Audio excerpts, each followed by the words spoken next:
Xin chào các bạn đã quay lại với kênh Cô Ba Bình Dương. Các bạn ăn ít lean, muốn tăng cơ giảm mỡ hay đơn giản là muốn bữa ăn tốt cho sức khỏe hơn, chắc quá quen với việc ăn ức gà. Hôm nay xin chia sẻ với các bạn thêm một cách chế biến ức gà thành món ăn thơm ngon, giàu dinh dưỡng mà không bị ngán nha. Nào chúng ta cùng nhau vào bếp làm ngay thôi. Các bạn có thể xem những thành phần nguyên liệu chi tiết, hình ảnh nguyên liệu để thực hiện món này ở cuối video hoặc tham khảo những dụng cụ nhà bếp mình hay sử dụng bên dưới phần mô tả của video. Trước tiên mình sơ chế những nguyên liệu này nha.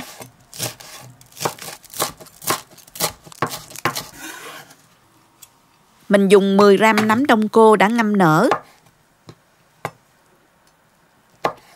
Cắt nhỏ hạt lựu ha.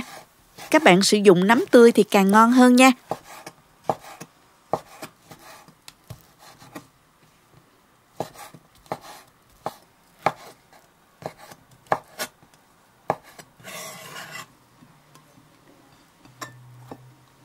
Hành tây thì mình dùng nửa củ khoảng 100 gram, cắt hạt lựu ra luôn.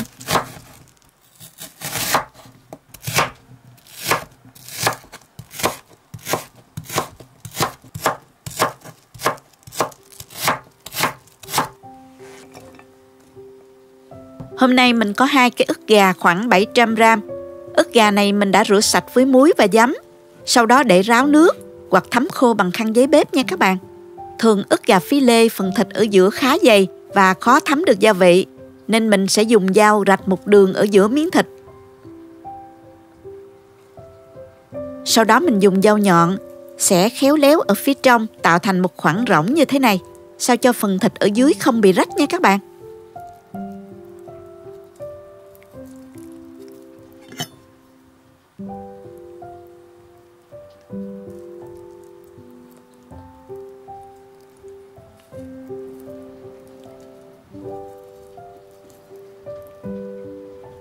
Mình đã xẻ xong rồi. Bây giờ mình ướp thịt. Dùng khoảng nửa muỗng cà phê muối cho một cái ức gà ha. Rắc đều muối bên trong và bên ngoài.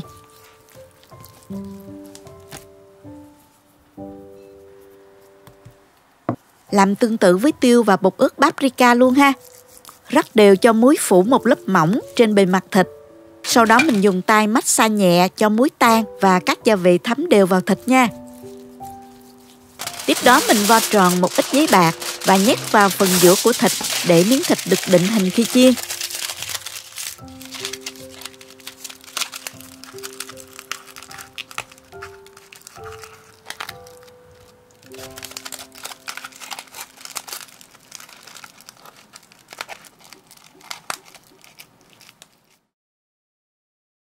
Cho một ít dầu ăn vừa đủ vào chảo và mình chiên ức gà này khoảng 15 phút với lửa nhỏ vừa nha các bạn.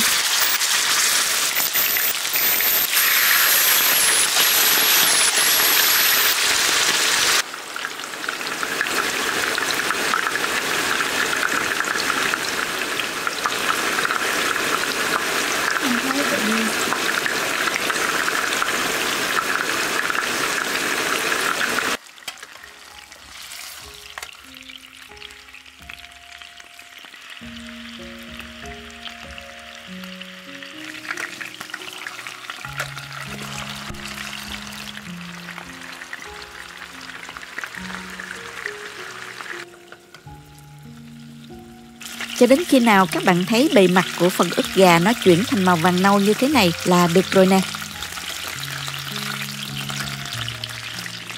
Vớt gà ra để tạm trên đây ha.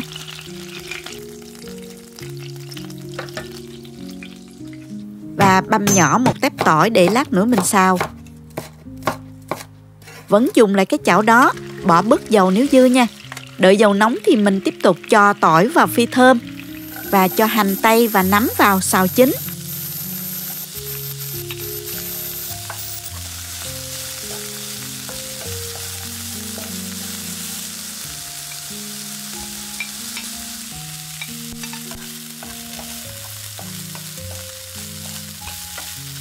Nêm vào đây nửa muỗng cà phê hạt nêm, 1 muỗng cà phê đường, 2 muỗng cà phê dầu hào,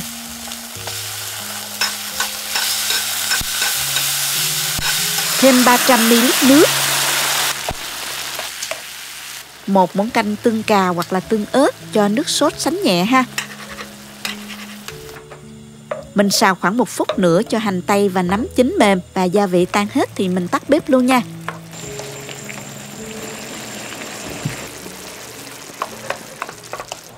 Lấy phần giấy bạc ở trong thịt gà ra.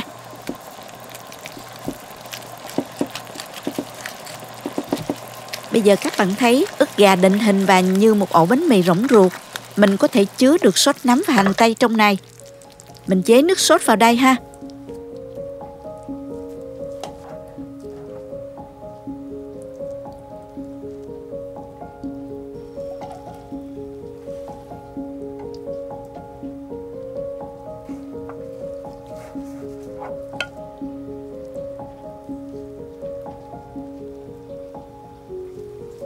Rắc thêm hành ngò và một chút tiêu nữa cho thơm. Nhìn món ức gà ngon chưa nè các bạn, giống như ổ bánh mì quá ha. Thêm nước sốt chảy ra nóng hổi. Ức gà mềm ngon không bị khô, gia vị vừa vặn rất dễ ăn. Mình cắt thử bên trong xem nha. Phần nấm phủ đầy luôn nè, phần thịt gà cũng mềm thơm nữa. Bạn nào đang ăn ức gà để tập thể thao và tốt cho sức khỏe thì thử ngay công thức này nha. Thêm một ý tưởng để đổi món cho bữa ăn hàng ngày các bạn nhé. Chúc các bạn thành công nhé. Cảm ơn các bạn đã theo dõi video.